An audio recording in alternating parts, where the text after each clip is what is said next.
weerara vaayirasii Koroonaa Itiyoophiyaatti mudate walqabateetiniin sagaleen Ameerikaa yookaan VOA'n daawwii godinoota Oromiyaa magaalota garaagaraa irratti taasiseetiniin jira. Taajjabbii magaalaa Adaamaa irraa kaasee Mojoo, Baatuu, Arsii Nageellee fi Shaashamannee keessa baheetiniin taasiseen hawaasni baay'een tamsa'ina vaayirasii Koroonaa yookaan ammoo COVID-19 sirumayyuu dagachaatiniin dhufuutu agarsiisa. Rakkoo olaanaa keessa.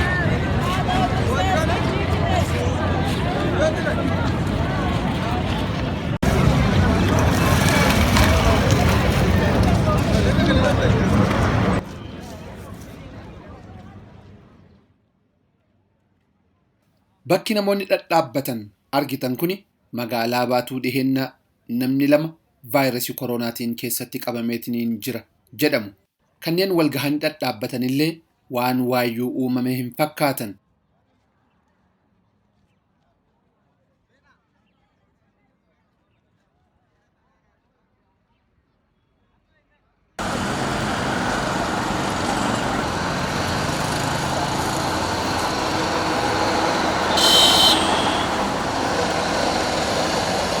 Baatuu bira dabarree Arsii Nageellee fi magaalonni gidduu kana jiranillee amaluma wal fakkaataa qabu.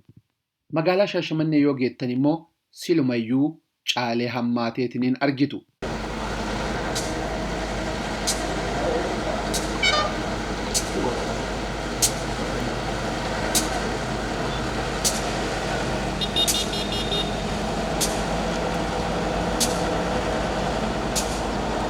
Guyyaan nuti Shaashamannee dhayne guyyaa sanbatxiqqaa yookaan ammoo gabaa guddicha magaalattii Haleeluu jedhamutti.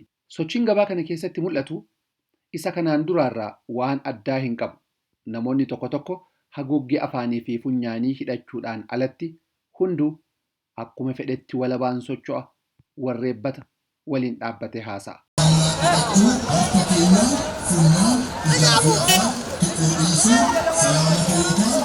Anega Dr. Nuraddiin Lukee jedhama hospitaala riifaraala Shaashamannee irraa dhufe ergaa waa'ee koronaa vaayirasii irratti waan tokko isinii dabarsuudhaaf kanaaf mee asumatti walirraa hiika abbaachi hiikame egaa haalli amma keessa jirru kun agartanii akkanatti bakkee tokkotti walitti baay'achuun vaayirasichi nama tokkorraa gara nama biraatti akka daddarbuuf haala mijeessa. Fageenya walirraa qabnu eeguu qabna. Fageenya walirraa qabnu eeguu yoo jennu yoo xiqqaate nama nu cinaa jirurraa tarkaanfii 2 fi sanii ol fagaachuu qabnaa jecha.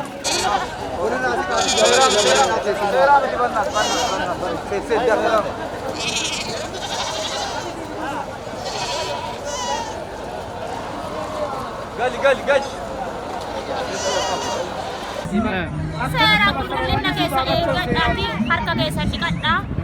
Funyaan keessan gurra keessan seeraan harka keessan dhiqataa.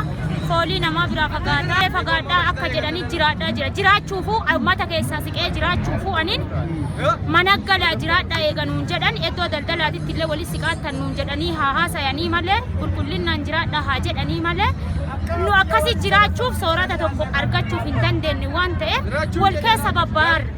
Haa ta'uu wal keessa babbaanee nullee ka mootummaa waan taaneef uummanni dhumate sun nullee ka mootummaa waan ta'eef akka nu hin dhumanne qulqullinaan bishaan bichaa dhiqannee faayidaa tokko waan hin arganne waan nu nyaannee mana sanii jiraannu waan dirqamni du'aa nurra ga'eeru akka nuuf nu gargaaran jechuu barbaadee ta'e.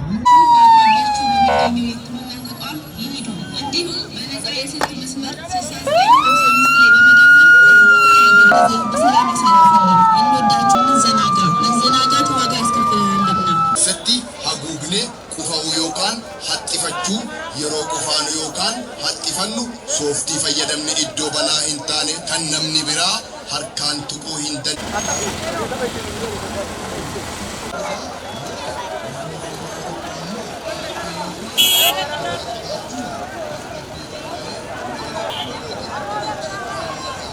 ho'a qaamaa garmalee nama ho'isu qufaa irra jireessaan qufaa gogaa yoo ta'u namootni tokko ammoo akkee yookaan akkitaa qabaachuu malu dadhabbii garmalee nama dadhabsiisuu kokkee yookaan qoonqoo namaa gogsuu namoota dhukkubichi itti hammaate ammoo qilleensi hanqachuu fi garmalee nama hargansiisuun ni jira.